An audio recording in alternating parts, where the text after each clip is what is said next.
It was the greatest hatred I have ever seen directed at a player after a transfer. No one could imagine him joining the biggest rival. So who actually lost out because of the Bosman ruling? When we look at the fact that in 1996, Alan Shearer moved for £15 million and later Neymar for around €222 million, the difference is unbelievable. So did the Bosman case help football more, or did it do more harm? That is back up! That is back up! It's a goal!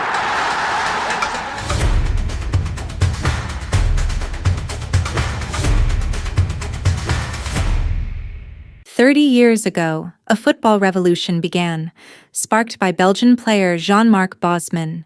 Today, in Footy Past Stories, the podcast where football history comes to life, you'll hear how transfers exploded to astronomical levels after this landmark case. Host Peter Shedevi discusses it all with Czech football journalist David Čermák. Both were voiced by artificial intelligence for translation from Czech. Hi. Hi, thanks for having me. David, to start with, what is, for you, the biggest transfer in the post-Bosman era? It's hard to pick just one. I tend to look at it a bit differently. For me, the biggest transfer is always the one that breaks the existing transfer record. Since the Bosman ruling has been in effect, there have been many of those, and the fees have jumped in a truly incredible way. When we look at the fact that in 1996, Alan Shearer moved for £15 million and later Neymar for around €222 million, the difference is unbelievable. We can all see how enormously those amounts have grown.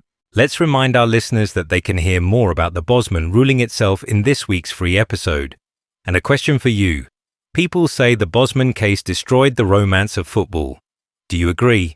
Partly, yes, but on the other hand, we should ask how romantic it really was for those players who had lived under the control of their clubs and couldn't decide their own future. From that perspective, I'd say it's actually good that it destroyed that so-called romance. But of course, I understand the fans' point of view that this ruling helped erase the old national identity of clubs. Teams are no longer made up of players of just one nationality. Instead, you often have an 11 full of foreigners. In that sense, the change is huge. Can you describe what the market would look like if the Bosman ruling had never existed? Well, I'd say that if it hadn't been Bosman, someone else, another player and another lawyer, would eventually have challenged the old rules and pushed such a change through.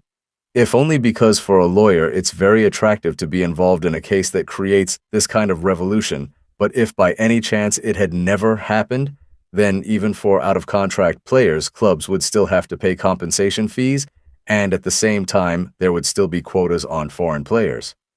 That, in my opinion, is maybe an even bigger revolution than abolishing transfer fees for players out of contract, because suddenly clubs gained the freedom to have any number of players from European Union countries in their squads. Can we say in general that Bosman opened the door to freedom for players and to a billion-euro business for clubs? Was this the moment when football turned into the huge show we know today? It contributed a lot. It's definitely one of the key factors. The second thing is how much the media landscape has developed. Every transfer is now a massive media event. Clubs use social media, so suddenly football becomes a gala show. But of course, the Bosman case played a big role in that too, because it brought even more money into the business. And clubs have more resources for their image, their branding, all of that. Bosman completely changed the transfer system. Which transfer from the last 30 years, for you, symbolizes this transformation, this post-Bosman era? I'll mention one transfer which outside England might not be as well known, but it's Campbell from Tottenham to Arsenal in 2001. It was the greatest hatred I have ever seen directed at a player after a transfer. He was the captain of Tottenham, a symbol of the club, a player the fans relied on and who had promised them he would never, ever join Arsenal. And then he did, on a free transfer after his contract expired. For the fans, he instantly became a Judas.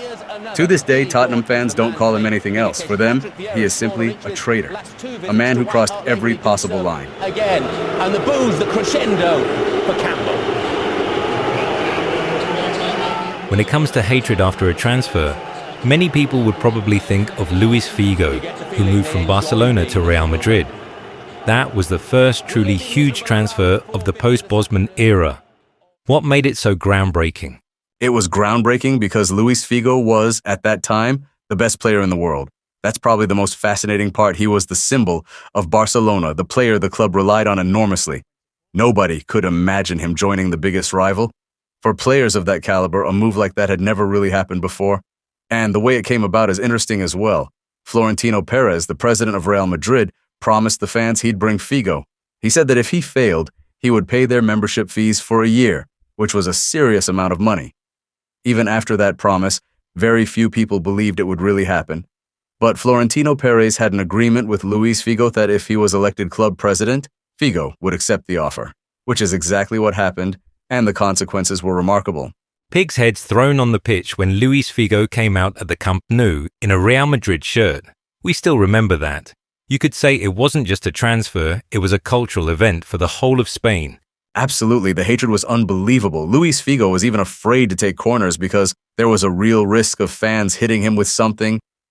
Besides the pig's head, everything was thrown onto the pitch. Lighters, and I even read somewhere, maybe even knives, though I'm not sure that isn't just a rumor. The hatred was so intense that Figo had to sell his Japanese restaurant in Barcelona because it kept being attacked. I think that hatred to some extent still exists today. Just as Sol Campbell is forever a traitor to Tottenham fans, Luís Figo is the same for many Barcelona fans.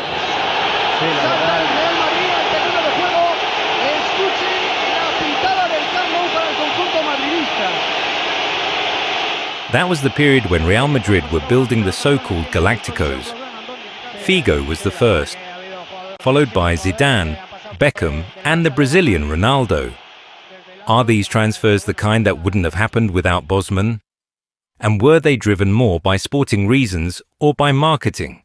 I'd say it was a combination. At first, mainly sporting reasons, but the Real Madrid board also calculated very clearly that the transfer fees would be paid back over time from a marketing perspective. It was obvious, for example, with David Beckham, where the fee was recovered from shirt sales in just a few months.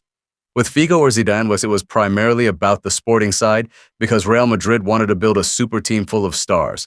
But a team doesn't work just by lining up 5, 6, or 7 stars next to each other.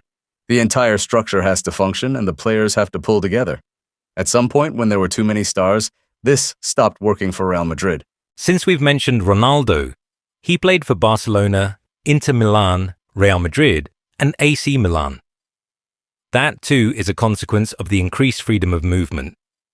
Do any other players come to mind who took full advantage of the new situation like he did? As soon as you say that, I immediately think of Zlatan Ibrahimovic because he played for so many big clubs, Inter Milan, Juventus, AC Milan, Barcelona, Paris.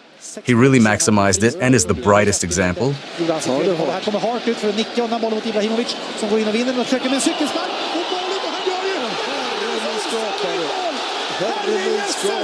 Han gör en volleybicykleta, ett cirkusnummer och ett artisteri som är fullständigt obegripligt.